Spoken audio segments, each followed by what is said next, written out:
Hey guys, and welcome to That Was History. If you've been with us before, you know exactly what we do here on the show. But if this is your first time, you're probably wondering, hey, what exactly is That Was History? Well, basically, we take 7 stories and we pack them into one episode, and each story pertains to a particular date throughout the week. So, for example, this episode is going to include dates from January 26th through February 1st. We hope that you enjoy these events and you can use them as conversation starters in the future. Enjoy the show, guys. All right, let's get started.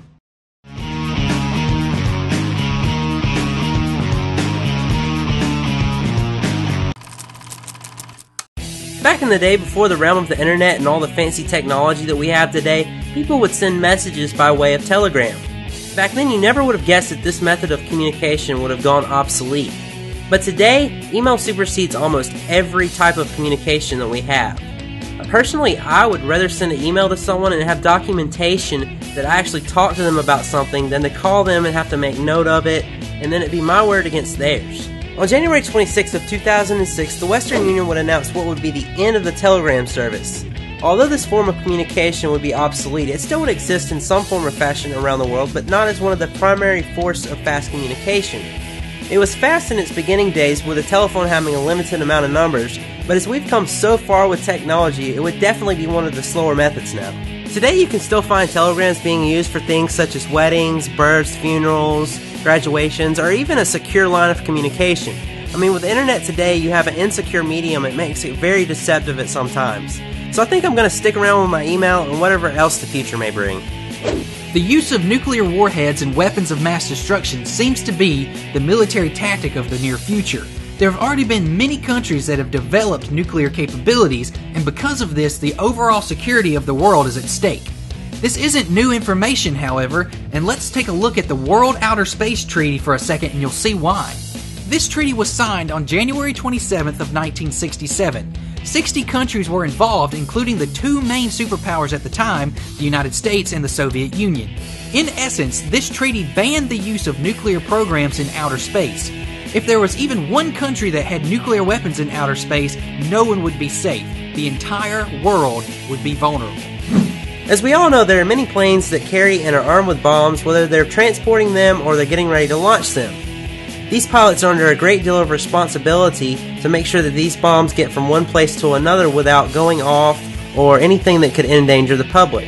On January 28th of 1968, 4 of Greenland's hydrogen bombs were lost. A B-52 bomber crashed near an airbase of Thule, Greenland. It would take 9 months to remove the contaminated material, and this would even include the snow that was around the crash site. Our next segment involves the only female Prime Minister of the United Kingdom. She's been known as the Baroness Thatcher as well as the Iron Lady. We of course are talking about Miss Margaret Thatcher, a woman who changed many British governmental policies and has received mixed reviews due to her very conservative principles, commonly known as Thatcherism. We will leave it up to you to decide who is at fault in this next event, but apparently on January 25th of 1985, Miss Margaret Thatcher was refused an honorary degree from Oxford University. This makes her the very first Oxford-educated Prime Minister since the Great Wars to be refused this honorary degree simply because of differences in political views. So many of you have a difference in opinion when it comes to government and how things are done, but at the same time, the government can, in some cases, open the doors to a whole new spectrum, and this actually happened on January 30th of 1930. This was the first day that a play put on would be supported by a federal grant. The play would be named The Family Upstairs and was created by the Civil Works Administration. Like I already mentioned, this would open up doors for producers in that they could afford their new ideas. Within 3 months, 17 more plays had been shown and seen by hundreds of thousands of people. Personally, I'm very thankful that military service in America is voluntary in modern day society. I can understand the justification of needing the draft during the Great Wars and other conflicts, but it might create more problems than are necessary. I mean, with the draft, you can get the numbers that you need by the enlisted men, but what about the patriotism? During mandatory service time periods, there were many citizens who fled to other countries to avoid the draft. The government saw this as an abandonment, and there were harsh penalties for those who did so. Take the story of Eddie Slavic, for example. Mr. Slavic followed the orders he was given by the government and enlisted during World War II. But when he was asked to perform a mission that was hazardous to his safety, he fled his post and deserted his military duties. He was later court-martialed and sentenced to death by firing squad. He was actually executed on January 30th of 1945 and became the very first soldier to be executed for desertion since the Civil War. Imagine you're in a car accident. Hopefully you and the other person has insurance so that you won't be left stuck with a bill. But what if this wasn't around? Well, it was in the town of Hartford, Connecticut that the first insurance policy for an automobile was offered to an individual on February 1st of 1898 by the Travelers Insurance Company. This was a very important step in history because many countries, including the United States, require by law that you have insurance for your vehicle.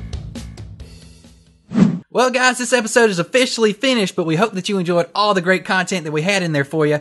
Be sure to come back next Friday when we post our new episode, and if this is your first time watching us, we thank you for checking us out, and we hope that you enjoyed it. Please follow us on Twitter, like us on Facebook, and please subscribe to our channel, and also check out our Kickstarter. We're trying to raise some funds for a small studio.